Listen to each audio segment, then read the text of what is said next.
Hello boys and girls, and welcome to the Player Podium YouTube channel. I'm your host Alfie. I've created this channel because I would like to try over the course of the Premier League season to shine a light on individual player performances as a result of just focusing on teams. So you can see here I've accumulated a system in which we can identify the best players in each game, and then they will be given points based on how well they play.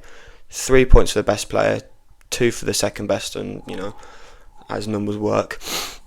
And then if teams play badly, of course, they'll have less good players on, so they are able to receive less than 3 points for their best player. And then each week we'll count this up, and then hopefully towards the end of the season we'll have an idea of who the best performing players on each team have been and who's been really lacking considering the expectations of them. And then it's a little bonus each week. We'll give one player the player of the week, and we'll count that up to try and work out, the outstanding players who are just that level above everyone else in the Premier League. Starting with the Friday kickoff then, Liverpool 4, Bournemouth 2, and I mean in terms of entertainment value, I was hooked for the whole game. It was a really fun game to watch. It was quite basketball-esque at times, and I think Liverpool really could have killed the game off a lot earlier. They had a few chances that they wasted slightly, and they let Bournemouth back into the game with Semenyo's brace. We'll start with the home team first. For the third place and 1 point, I've given Chiesa. He didn't play a lot, obviously he came on in the 80th minute I think it was, but that impact off the bench is undeniable. They're kind of under the cosh a little bit with the time that he came on, but really well taken goal, kind of scythed it and nearly hit Konate as well. Managed to get it in between the player and the goal, just right in the gap where he needed to. And honestly, I'm really happy for the lad. Even though I disliked that Euro winning Italy team, I really was captivated by his performances in that specific tournament, and then it was a shame to see what happened to him afterwards, but hopefully he can kick on personally after that. Second place I'll give him to Gakpo. I'm very critical of Gakpo. I always thought he could be doing better for Liverpool, but I think he was really exciting off the left. His goal was really well taken and really well set up. And yeah, I was really happy with his performance for him today. And the top player and the man of the match for me personally was Ekitike. I mean, he did get a bit fortunate with his goal. That can't be argued with. But, if you're not in the position, you don't get the chance. You know what I mean? He created Gakpo's goal really nicely. And even his off-the-ball movement, he dropped deep quite a lot, quite a Firmino-type performance from him. And I think it really worked. It really helped link the midfield to the attack quite a lot. Bournemouth was a bit more difficult to decide, but I've gone with Hamid Traore for the third place player. He wasn't particularly overwhelming when he came on, but he got the assist for Semenyo's second goal, which you can't really complain about too much, can you? Second place, I've gone David Brooks. I thought him and Semenyo, spoiling out, Semenyo was at the top. Him and Semenyo were the outstanding players for Bournemouth. I thought he was quite exciting and offered them quite a lot going forward. They didn't get the ball enough to Evan Nilsson for him to have an impact, which I think was maybe a weakness. Maybe Brooks could have looked specifically for Evan Nilsson a bit more, but even so, I think he did very well. And Semenyo, I think you probably knew that he was going to be at the top after what he suffered as well with the incident with the fan, which was horrible to see. He bounced back so well, and he spoke his words on the pitch, which you always like to see happen. Going forward for both teams, obviously the points are good for Liverpool. Slight defensive concerns. I thought Kerkez and Frimpong both struggled at the back. Kerkez specifically, I thought, was by far and away the worst player in that back line. Neither Van Dijk or Konate look really that settled, and they need to bring in some more reinforcements at the back. And Bournemouth, away at Anfield the first game, you're never going to expect to get points, so to be drawing, to come back from 2-0 down, I think is a really positive sign for them, and I think they can take that forward and take that in their stride. On the flip side of that really entertaining game was this Borefest, the 0-0 Villa-Newcastle game, and I was pretty surprised at how slow and poor Villa looked, in my opinion. I think they really struggled going forward. Their massive lack of creativity. Obviously it is the first game of the season, so you would expect a level of rustiness, but if that does continue, I'd be worried. And Newcastle, they lacked that cutting edge up front. I mean, they really would have needed Isak in that game. I think they had something like 16 shots off the top of my head. I think it was something around that, 1.5 XG.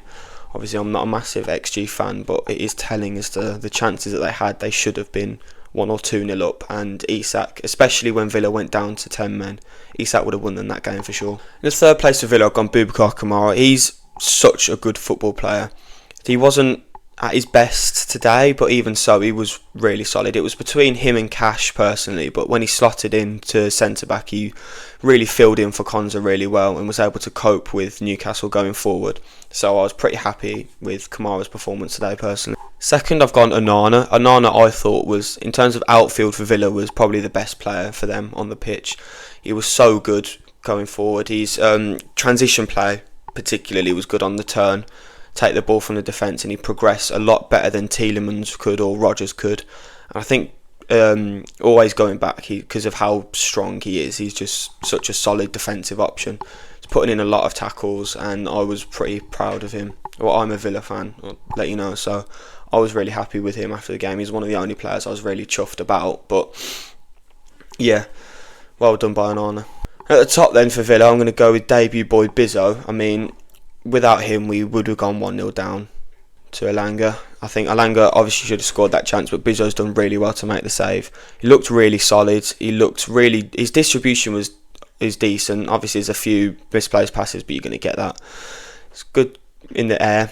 In the box, he's pretty dominant, pretty commanding. And for a second choice keeper, honestly, I think Villa have done really well there. When Martinez comes back, I obviously expect him to sit on the bench, but I think if Martinez, hits a bad bit of form like he did last season, or if Martinez is injured or suspended like he was, then I think Bizzo, I think Villa are in good hands there. In third for Newcastle now, I've gone with Tonali. I wasn't particularly impressed with Newcastle's midfield. I think they weren't at their best, but I think Tonali was the best of the bunch. Guimaraes and Joel Linton weren't as good as they usually are.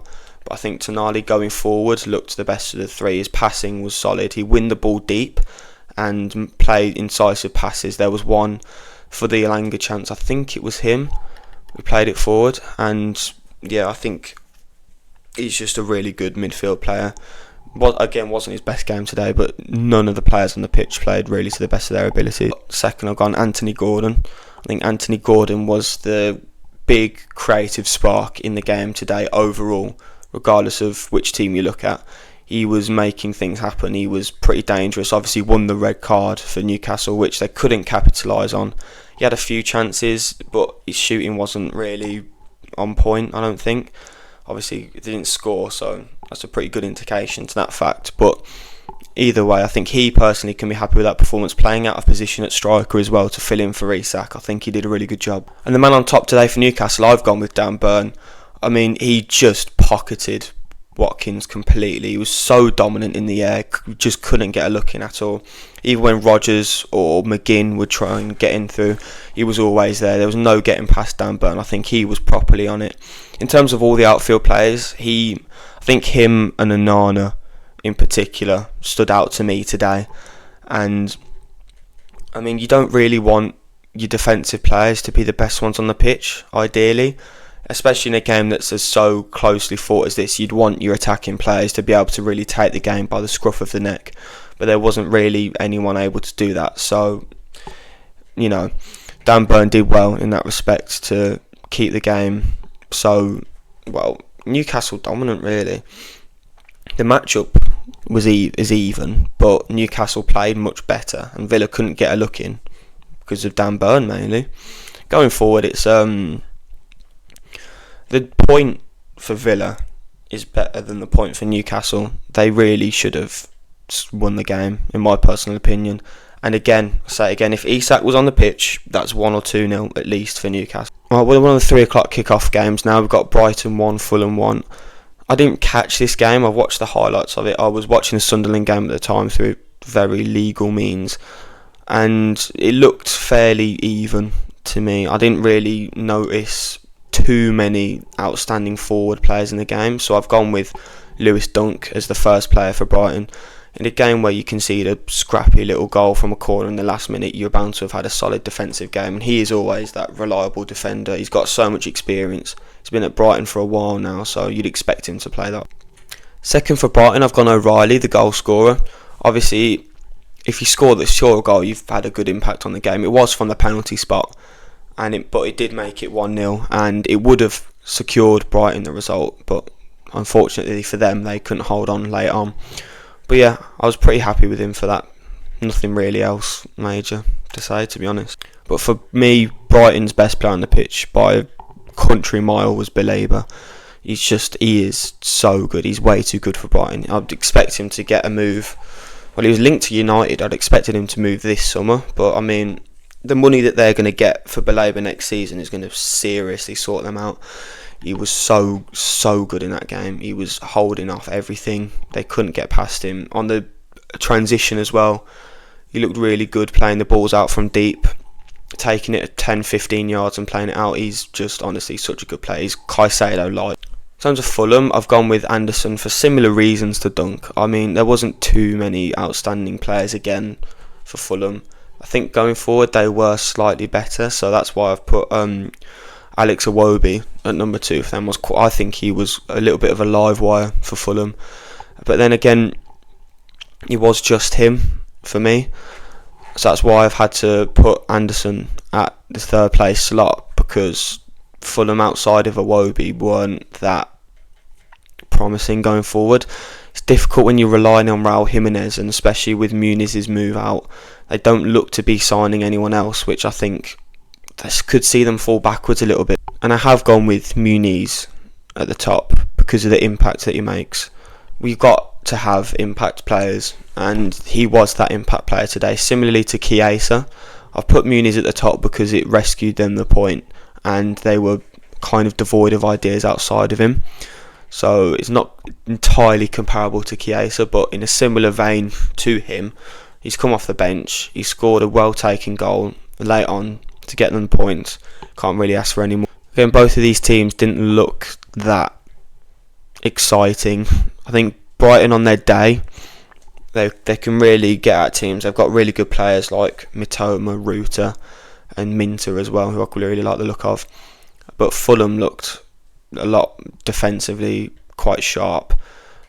But I think that kind of comes with not looking very attackingly good, because your positives will come from the defence if you don't create that many chances, which they didn't in this game. I didn't expect this result at all. I actually captained Bowen in my FPL, so cheers for that, lads. But Sunderland 3, West Ham 0. Wow, I mean, Sunderland just walked West Ham. West Ham looks so bad, it's ridiculous. Graham Potter just is not a good manager for this level. For Sunderland, I've gone with Diarra in the 3rd place slot. He didn't get any goal contributions, whereas other players did. You could have had Isidore in there maybe, but I thought personally I was really entertained by Diarra's performance. Going forward, he looked really solid. He looked really difficult. He was a handful for West Ham, and I think there's a really good player in there. If Sunderland stay up, he's going to get a big move, I think. Second, I've got Adingra. I saw this signing, and I really liked this signing because I liked him at Brighton and was confused as to why he wasn't getting the game time. And I was pretty surprised that they actually sold him in the end, and I think he proved it. He was their man going forward. He was creating a lot of chances. Across the front line, they looked competent. I think Talby was solid, but I think Adingra was comfortably the best one going forward. You might be pretty surprised in a game where Sunderland scored 3 that I've put a defender as their top man, but Ballard was just, I think, the best player on that pitch today. Really, really well taken header for his goal. And defensively, he was just a monster. He really good block there. Was it Diouf? I think it was Diouf who took the shot, and it was a good block because Roth wasn't getting there at all. He was rooted, and Ballard was there to clear it off the line, which is as good as a goal in my personal opinion. He also generally, his defensive work was just solid. Lots of good clearances, solid few blocks, and I was pretty surprised. I thought defensively was where Sunderland would struggle this season, but Ballard looks to be a really solid player. I guess he needs a good level of opposition. West Ham at home for the first game of the season, it's probably one of the easiest games they'll have. So when he comes up against your Cities and your Liverpools, and even when you go down to like Villas and Newcastles, we'll have to see how he really fares then. But at this level, against West Ham, it's promising sign. West Ham were the first team for me to not have a player in the 3 slot. They just weren't good enough at all today. No one outside of the 2 that I've got really show me anything positive in the slightest. At the bottom, I've got Diouf. I was debating whether I'd have him in, but on his debut, I think he looked sharp. I think he created a few decent chances. He's a good versatile player. I think West Ham have made a really decent signing there. But again, it's just, is the team good enough to give him the ability to get the goals and get the assists that he will kind of need to prove that he has been a solid signing? And then, shock, West Ham's best player was Jarrod Bowen. It just is how it is at the moment for West Ham. Outside of Jarrod Bowen, they often look poor. They often look devoid of attacking options. And you'd hope that with the signing of Diouf and the signing of Wilson, that might change. But at the moment, we're not getting any indication that that's going to be the case. But again, he was making all of West Ham's chances happen. In that first half was really when West Ham actually got at Sunderland. And then outside of that, it all kind of fell apart for them. But in that first half, Bowen did look very dangerous. The last of the 3 o'clock kickoffs, we've got Spurs Burnley, and this is very promising signs for Spurs. I mean, you can get the result is good in itself, but the performance, obviously it is Burnley, I'm not going to take away from that fact, but the performance under Frank was really solid. They tried a new system out for this game and it worked, which shows that, you know, Frank can be adaptable. He can change up against the opponent that he's facing, which is very positive, something that Ange really didn't do, which is, I guess this is where, you know, Levy feels satisfied in his decision to sack Ange, even despite the success in the Europa League. And in bottom place for Spurs, I've got Brendan Johnson. I say bottom place like it's a bad thing, it's third place. He took his goal really well, and as he usually does, he looked solid off that wing. He didn't look as good as the rest of the attackers, but still he played well. He played a good game and he got his goal, very well taken. Second, I got Kudus. He was very, very exciting for me. I think he could be something serious to watch this season. Obviously, you never really know with Spurs, but the signs from today's game were very, very positive. And it started off with his fancy little touch that he took, a little Neymar touch, which was got the fans off their feet, rightly so. But 2 really nicely placed crosses for Richarlison got the job done for the Spurs at the end of the day, and I was really impressed with his performance. No surprise, but it's Richarlison at the top. I don't like him. I really don't like him. But I have to put my personal affiliations aside and say that he was very good. He was clinical when he needed to be. He took his first goal, was really nice, and his second goal was pretty special. I mean, he lacks the potency of your classic number 9. Like I'm less confident in Richarlison when he gets into positions that someone like Haaland or Watkins does. But I mean, those 2 chances that he had today, he put them away with no doubt. And if he can kick on, then Spurs could be a real threat this season.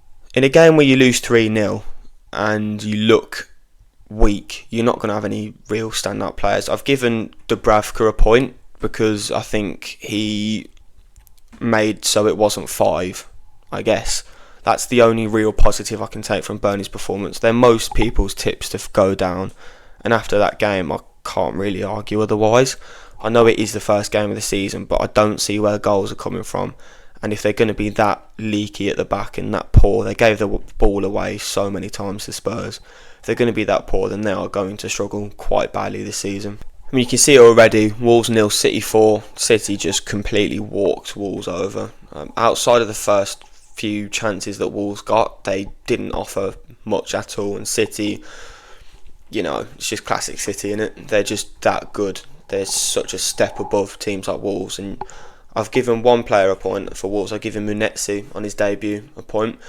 I thought he looked decent on as an attacking option for Wolves. Number 5, which I'm not too sure about, but going forward he looked quite decent. I thought nothing major really, but he kind of stood out for me. I thought about Arias and Lopez off the bench, who I did quite like the look of. Arias looks like a live wire, and in a tight game where the players are still actually up for it, then he will be a difference maker. And Lopez looked quite silky, quite smooth. But for me, Munetsi was Wolves' kind of positive to take from that game. Third for City, I've gone Oscar Bob. I did seriously consider Shirky because Shirky is just a saucy player. He came on, he looked like silky smooth. He was just like amazing to watch. But I think Bob was kind of just under that level, but consistently through the 90 I think it was a 90, but consistently while he was playing anyway, he was a problem for Wolves. He's a good young lad that City have got. He got his assist in the end, and I think he was played really well in that game. Second for me is Erling. It was a really quintessential Haaland performance in that game. He got his striker's goal from Rico Lewis, and he got his other one off, that might have been Bob actually, or Reinders, one of the two. But his second goal was really well taken, a clinical, classic Haaland performance.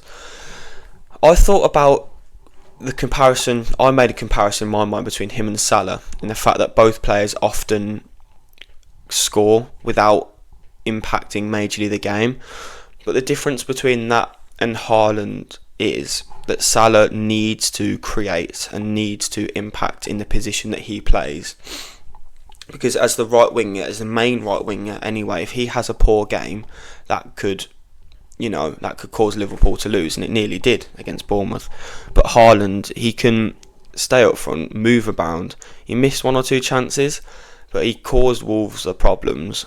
And even when he didn't get on the ball, his presence alone is kind of, and in games where he doesn't score, there's other people around him that score, which kind of sometimes isn't the case at Liverpool.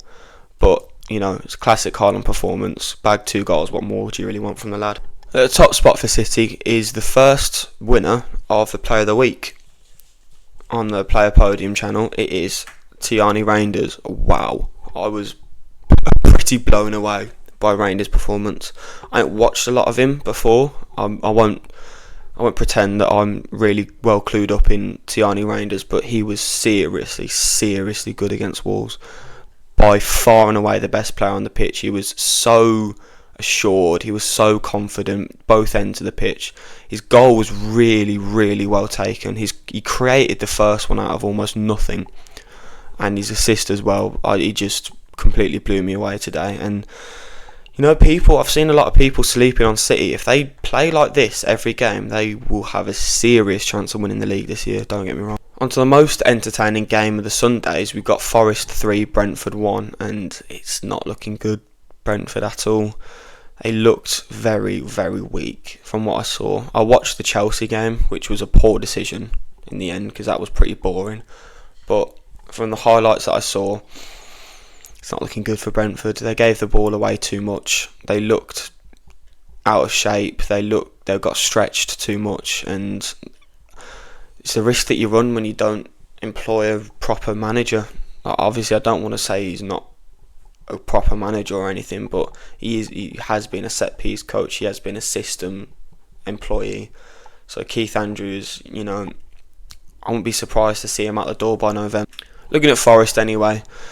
In third place, I've gone with Ndoye on his debut. Really nice header from him. And Forest, obviously, they just walked Brentford, completely took them to the shops.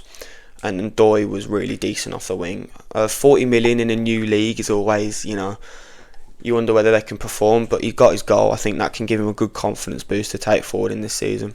2 points from Morgan Gibbs-White, who is just Forest's best player. I mean, I'm really surprised he didn't get sold this season. Obviously, Mr. Marinakis had his bit to say about that.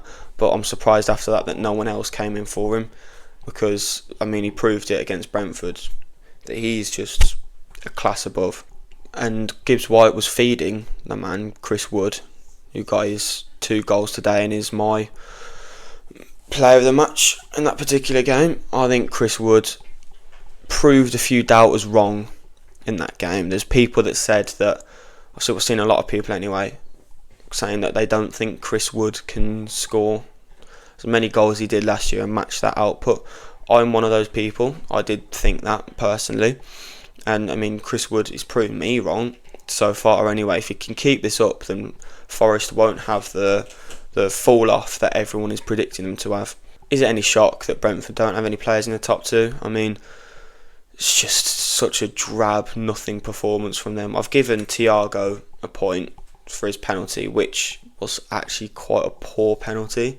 If the keeper doesn't dive, I mean, even if the keeper dives a bit slower, he gets feet to it. But a goal is a goal. You can take positives in that, I guess. You got forward and got the penalty.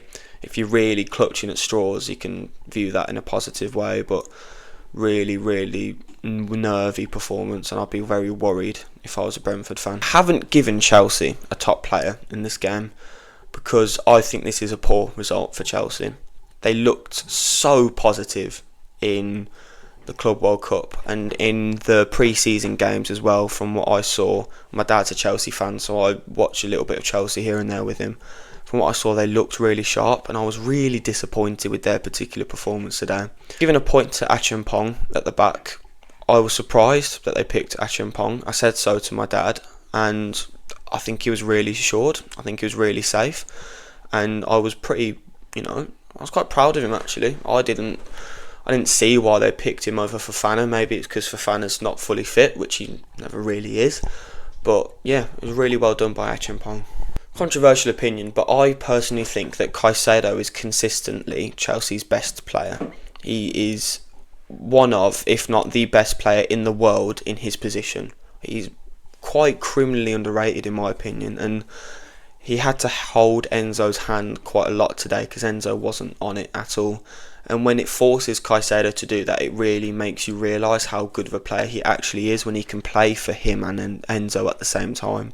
So I was really, again, impressed with Caicedo's performances, as I have been, all last season.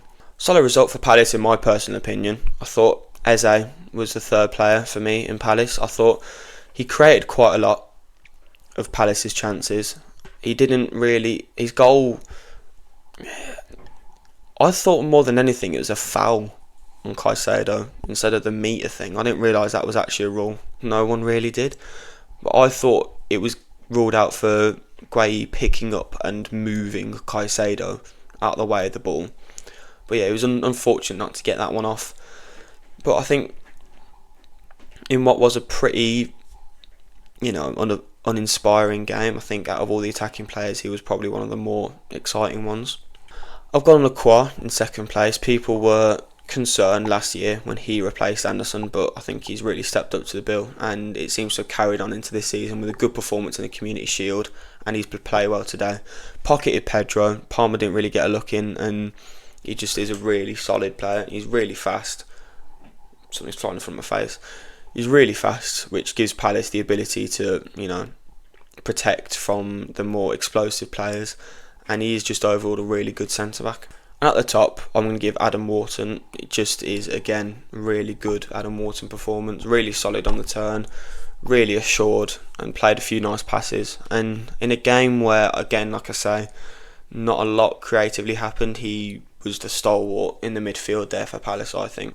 This game was a strange one for me. I was tempted to not give Arsenal a top player because I thought Arsenal didn't look that good. Personally, I thought after the goal, United were standout the best team, and I was pretty impressed with how United played. Obviously, they had their goalkeeper mistake, which I don't know why they haven't changed up there.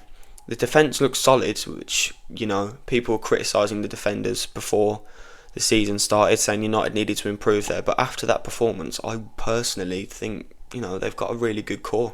De Ligt, Yoro all look solid, and again, goalkeeper problems, they just can't escape them. They need to sell Onana, they need to keep Bayindir on the bench or get rid of him overall and get someone better in. They should have capitalised on the Donnarumma stuff, but he seems to be off to City by the looks of it, which is poor from United's recruitment. Either way, I've given Dorgu the third place spot for United today. While United lacked the presence, the Haaland presence, I'll call it, up front, he was creating a lot. I was confused why they didn't start Sesko if they were going to start Cunha and Mbeumo, and especially when Mount put in a poor performance for me. And Dorgu's chances kind of went to waste slightly. I think he was forced into taking the shot from 20 odd yards, the other one that hit the post, and I think it was the first half or early into second half. Either way, it was a really good effort from Dorgu, and he looked really good both at the back and going forward for United in that game. Second for me is Mbeumo. I guess you could kind of take your pick which new boy you'd have there, but personally I thought Mbeumo was the second best. I think Mbeumo looked quite dangerous for United going forward, and again, if you have that option there, instead of forcing Mbeumo and Cunha to rotate in the middle, I think he could have very well gotten a goal or assist in that particular game. He had a few chances, got a bit close I think at one point. I think he might have grazed one wide, I don't know. But yeah, I think they've got a really good player there, and throughout the season I think really he will come good. And for me, the best player on the pitch was Matheus Cunha. I thought he was by far and away the standout. I think I've seen people say that Mbeumo was the best, but I don't think so personally. I think Cunha dropping deep, bringing the ball forward quite a lot. He had that one chance where he took the ball from about the halfway line and had a shot against Raya, which didn't go in, but on another day that maybe goes in. But honestly, Cunha looked really, really solid for United. They've improved well up front, but again, you could put a nice lounge in, but if the house is falling down, then it's not worth it. I've put Odegaard in the 1 point position for me, and I was debating whether I actually did want to do that. But personally, I think I want to shine light on the fact that he was Arsenal's only